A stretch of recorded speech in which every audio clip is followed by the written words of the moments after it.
चले, ठीक है एवरीवन। सो लास्ट टाइम हमने क्या डिस्कस किया, इंट्रोडक्शन टू पैरेलल लाइंस, के पैरेलल लाइंस क्या होते हैं, है ना। सो क्या होते हैं parallel lines? Two lines which do not intersect each other, जो एक दूसरे को इंटरसेक्ट नहीं करते, बराबर। देन उसमें हमने ये भी देखा पेयर ऑफ एंगल्स के कौन कौन से पेयर ऑफ एंगल्स बनते हैं if there are two lines and a transversal. So corresponding angles, corner matching angles. Alternate angle में दो टाइप के एंगल देखा हमने, exterior alternate and interior alternate. Then कौन सा डिस्कस किया, बोलो, interior angles, interior angles. So बेटे कल जो हमने डिस्कस किया था उसमें क्या था, if two lines are parallel, if two lines are parallel then corresponding angles are equal. Actually वो ना मैथमेटिकल जो टर्म है इक्वल के लिए वो कॉन्ग्रेंट है। कौन सा है बेटे, कॉन्ग्रेंट है, जो मैंने कल भी आपसे कहा, लेकिन अभी अंडरस्टैंडिंग के लेवल से अपन क्या कर रहे हैं, इक्वल बोर्ड है उसको, ठीक है ना। हालांकि दोनों भी सेम होते हैं लेकिन जो प्रॉपर टर्म है वो कौन सा है, कॉन्ग्रेंट वाला है, ठीक है। So if two lines are parallel then corresponding angles are equal, if two lines are parallel then alternate angles are equal, and if two lines are parallel then interior angles कौन से वाले, of same side, of same side are supplementary। Interior angle जो same side होता है ना उसको को interior angles भी बोलते हैं, उसको को इंटीरियर एंगल्स भी बोला जाता है, ठीक है ना। तो अब इसको तो यहाँ पे थोड़ा नेक्स्ट वाला जो प्रैक्टिस सेट है आपका, यहाँ पे कौन से वाला है बेटे, practice set number 2.1, practice set number 2.1।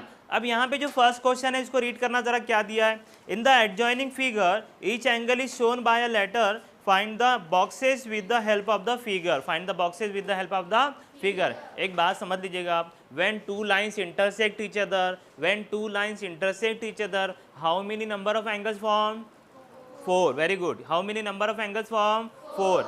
कि यहाँ पे देखो ये दो लाइन है, कितने एंगल बन गए, 4। ये भी दो लाइन है, कितने एंगल बन गए, 4। तो बेटे when we have two line and a transversal, pay attention here, when we have two lines and a transversal is passing through them then how many angles are there, 8, very good. How many, 1 2 3 4 5 6 7 8, कितने angle बनेंगे। अब ये जो angle बनेंगे इसमें कौन कौन से एंगल होंगे, इसमें होंगे करस्पॉन्डिंग एंगल्स, इसमें कौन से एंगल होंगे, इंटीरियर एंगल्स, और कौन से एंगल होंगे, बोलो, अल्टरनेट एंगल्स। कौन से, देखो एक होता है पूरा प्योरली अल्टरनेट, अल्टरनेट में दो टाइप है, इंटीरियर एंड एक्सटीरियर, और एक है simply interior angles of same side, interior angles of same side, ठीक है ना, एक ही साइड वाले इंटीरियर एंगल, ठीक है। और उसमें और एक चीज़ है, जो पैरेलल लाइन हो या ना हो, जब दो लाइन इंटरसेक्ट करेगा तो क्या बनेंगे, लीनियर पेयर ऑफ एंगल्स, क्या बनेंगे, वर्टिकली अपोजिट एंगल्स, जिसके बारे में हमने ऑलरेडी 2 बार डिस्कस कर लिए, बराबर।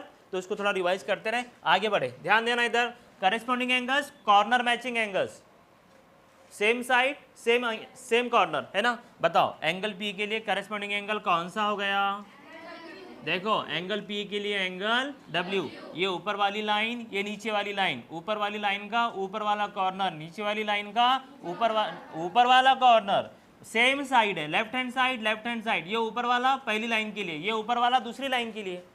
कल अपन ने लिखा ना same side same corner, same side left hand है तो लेफ्ट हैंड, राइट हैंड है तो राइट हैंड, सेम कॉर्नर ऊपर वाले के लिए ऊपर वाला कॉर्नर, नीचे वाले के लिए नीचे वाला कॉर्नर। तो एंगल P के लिए क्या लिखोगे बेटे, angle W।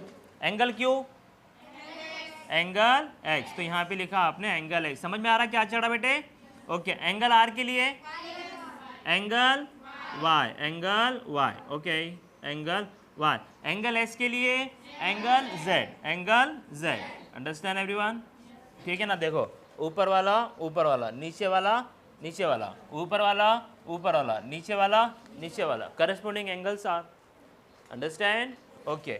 Now next one, ये क्लियर हो गया सबका, क्या लिखा है, इसको हाइड कर दो, ये देखो क्या लिखा है, अल्टरनेट एंगल्स, क्या लिखा है, अल्टरनेट एंगल्स। अब सवाल ये कि अल्टरनेट एंगल कौन से वाले, इंटीरियर वाले, इंटीरियर इनसाइड, अंदर वाले, ठीक है ना। बिकॉज 1 2 3 4 ये बाहर वाले हो गए, 1 2 3 4 ये अंदर वाले हो गए, तो ये भी इंटीरियर एंगल है, एक ही साइड वाले, सेम साइड, ये इंटीरियर एंगल सेम साइड, लेकिन हम कौन से वाले की बात करें, अल्टरनेट वाले की। अपनी क्या बात हुई, अल्टरनेट एंगल में क्या रहेगा, राइट वाले के लिए लेफ्ट वाले के लिए राइट, अंदर वाले के लिए अंदर वाला, बाहर वाले के लिए बाहर वाला। ये देखो क्या लिखा है, एस। अब ये लेफ्ट हैंड साइड पे है ना, तो इसका आंसर क्या रहेगा, angle x, very good, angle x.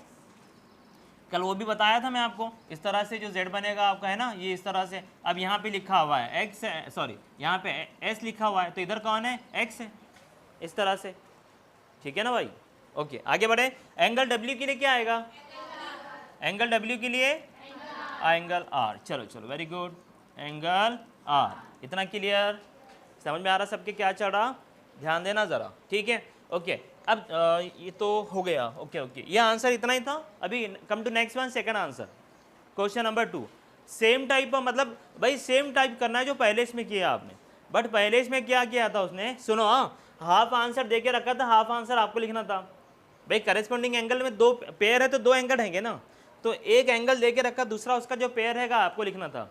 Second answer में क्या किया कि हमने आपको फिगर दे दिया, अब आप ही लिखो, आपकी समझ में आ गया ना, आप ही लिखो, ठीक है। तो अब आपने क्या पढ़ा पहले, अल्टरनेट एंगल्स, क्या देखा, अल्टरनेट एंगल्स, क्या देखा, अल्टरनेट एंगल्स, बराबर। लेकिन कौन से वाला, इंटीरियर वाला, कौन से वाला, इंटीरियर वाला, ठीक है ना बेटे ना। यहाँ पे देखो, अब यहाँ पे कंफ्यूज नहीं होना, देखो ये जो प्लेन होता है, it is just like universe, जैसे यूनिवर्स में चीज़ें रोटेट होते रहती है, प्लैनेट्स रोटेट होते रहते हैं, वैसे यहाँ पे भी फिगर रोटेट होते रहेंगे। एक ट्रायंगल है, सपोज करो यहाँ पे, या फिर क्या कहेंगे उसको, ये कुछ ये ट्रायंगल इस तरह से हो सकता है, कभी आपको कुछ इस तरह से नज़र आ जाए, या फिर आपको ये दिख रहा है यहाँ पे, ये क्या हो गया बोले तो ये राइट एंगल हो गया, अभी राइट एंगल यहाँ पे आया, ये क्या हो गया, राइट एंगल यहाँ पे आया, ये क्या हो गया, राइट एंगल यहाँ पे आया। तो चीज़ें रोटेट हो, फिगर्स रोटेट होती रहेगी, आपको समझने की आदत डालनी पड़ेगी, ठीक है ना। एक ही चीज़ को लेके हमेशा फिक्स नहीं बैठना, वो घूम रहा है आप भी उसके साथ घूमो बराबर, ट्राई टू आंसर, ठीक है ना। Listen here everyone, interior alternate angles, everyone, angle A D, angle F, angle G, ये कौन सा एंगल है, एक्सटेरियर है, कौन से, एक्सटेरियर है। अब ये देखो, ए बेटे सुनो, ये दो लाइन है और ये दो लाइन के अंदर 1 2 3 4, तो ये तो इंटीरियर वाले हो गए, लेकिन इंटीरियर के साथ हमको कौन सी चाहिए, अल्टरनेट चाहिए। अब आप बताओ एंगल बी एंड कौन सा आंसर आएगा, एंगल एच, ये वाला, वेरी गुड। समझ में आ रहा बेटे आपके, समझ में आना ज़रूरी है, नहीं समझा पूछो, 10 बार पूछो जब तक समझ में ना आए, क्योंकि एग्ज़ाम आपको देनी है, आपको फेस करना। और इसको ना आप एग्जामिनेशन पॉइंट, इसको ही नहीं, कोई भी टॉपिक अगर आप ये सीखे, ये समझ के सीख रहे कि भाई नहीं,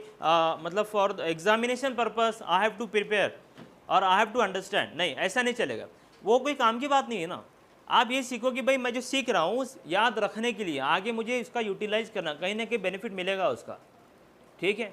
तो इसको आप ऐसे माइंड में रखना है, नहीं तो आप बोलोगे भाई मुझे एग्जाम तक याद रखना है, तो वो मज़े की बात नहीं है, आप बाद में भूल जाओगे, एग्जाम तक का छोड़ो, आप पहले ही भूल जाओगे इसको। और रिवीजन करना बहुत ज़रूरी होता है, revision one of the important part of the life as a student, ठीक है ना, खास करके। वरना आपसे मैं पूछा कि भाई आप कल दोपहर में क्या खाए, अभी आपको याद नहीं है, ठीक है ना, लेकिन जैसे मैंने पूछा आपसे, आपको याद तो नहीं था, लेकिन आपने मन का मन में याद करना शुरू कर दिया कि दोपहर में क्या खाया था, क्या खाया था, तो वो जो याद कर रहे ना आप, what is that, revision, revise कर रहे हैं आपके क्या खाया था। तो रिवीजन बहुत ज़रूरी होता है, तो आप इसको थोड़ा ध्यान देना। चले आगे बढ़ें, एक तो ये हो गया आंसर, दूसरा आंसर बताएं भाई, एंगल बी के लिए एंगल एच और एंगल ई के लिए, एंगल ई के लिए एंगल सी, तो एंगल सी के लिए एंगल ई, भाई एंगल ई के लिए एंगल सी है, तो एंगल सी के लिए एंगल ई, ठीक है ना। चलो next one, corresponding angles, corresponding angles, ठीक है। मैं एक आंसर लिख के रखता हूँ यहाँ पे, सुनो ज़रा भाई, बात किसकी चढ़ी, पेयर की बात चढ़ी, किसकी बात चढ़ी, पेयर की। तो एक तो फिक्स रहेगा, एक साइड आपने लिख भी दिया, एक एक का नाम लिख भी दिया आपने, तो दूसरे वाला नाम तो समझ में आना चाहिए, इसका पेयर किसके साथ बनेगा, इसका पेयर किसके साथ बनेगा, based on their name and their properties, got it. देखो मैं लिखता हूँ यहाँ पे एंगल ए, यहाँ पे क्या है, ए बी सी डी, मैं चारों नाम लिख के देता हूँ, angle A, sorry not equal नहीं आएगा, देन एंगल बी, उसके बाद angle C and angle D, and angle D, ठीक है ना। फ्रॉम बॉयज साइड बताओ एंगल ए का करेस्पॉन्डिंग एंगल कौन सा है, एंगल ए का करेस्पॉन्डिंग एंगल कौन सा है, corner matching angle, same side same corner. अब उसमें मन में ये आता है कि सर हमने, आपने जो सिखाया था ना, हमने ये वाला फिगर याद रखा है, कौन से वाला, कि बोले भाई दो लाइन जो ऐसे हॉरिजॉन्टल दिख रहे हैं, कैसे दिख रहे बेटे, हॉरिजॉन्टल दिख रहे कुछ इस तरह से, तो हमको ये याद है सर कि यहाँ पे 1 है और यहाँ पे 2 है, तो 1 का करेस्पॉन्डिंग एंगल 2 रहेगा, लेकिन अब आपने तो फिगर ही घुमा दी, क्या दिक्कत है भाई? यहाँ पे इस तरह कर दिया, यहाँ पे कर दिया, यहाँ पे सुनो, मैं 1 2 3 4 यहाँ पे करता हूँ 5 5 6 7 8 5 6 7 8। अभी 1 के लिए क्या है? 5 है, वही नंबरिंग अपन यहाँ पे कर देंगे। 1 2 दिख रहा है सबको? दिख रहा है बेटे? यहाँ पे करता हूँ, ठीक है? यहाँ पे देखना 1 2 3 4 5 6 7 8। भाई पहले वाली फिगर में 1 का आंसर 1 2 3 4, 1 का करस्पॉन्डिंग एंगल कौन सा था? 5 था। कौन सा था? 5 था। तो अभी दूसरे वाली फिगर में कौन सा रहेगा? 5 ही रहेगा। क्या रहेगा? 5। देखो ये ऊपर वाला हो गया, नीचे वाला यहाँ पे 1 के लिए 5, 1 के लिए 5, 2 के लिए 6, 2 के लिए 6, 3 के लिए 7 और यहाँ पे आएगा आपका 4 के लिए 8। क्या दिक्कत है? कुछ परेशानी है? अब बताओ एंगल ए का आंसर कौन सा हुआ? Angle E. Very good, angle E. ठीक है ना? तो यहाँ पे ए के साथ कौन आएगा? Angle E. ठीक है, अब बताओ एंगल बी के साथ कौन जाएगा? Angle F. समझ में आ रहा? ऐसा नहीं कि भाई थोड़ा रटा रटा आया है, ये नहीं होना चाहिए। ठीक है, रोड लर्निंग से थोड़ा अवॉइड करना। Angle C, angle angle G. देखो भाई सी के लिए एंगल जी और एंगल डी के लिए एच नहीं बेटे, angle H. Angle H rice के ऊपर जीरो रहा तो जीरो राइस, तो एंगल है तो एंगल, साइड है तो side. Got it?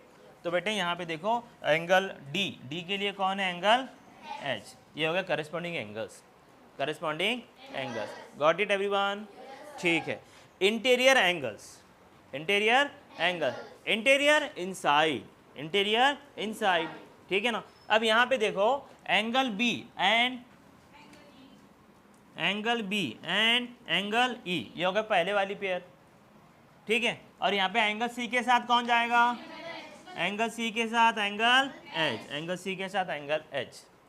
Interior angles. अब मैं एक चीज़ बताया आपको, interior angles of same side, interior angle, interior angles of same side के लिए जो वर्ड है ना, सेम साइड, उसको बोलते हैं को इंटीरियर एंगल्स। क्या बोलते हैं?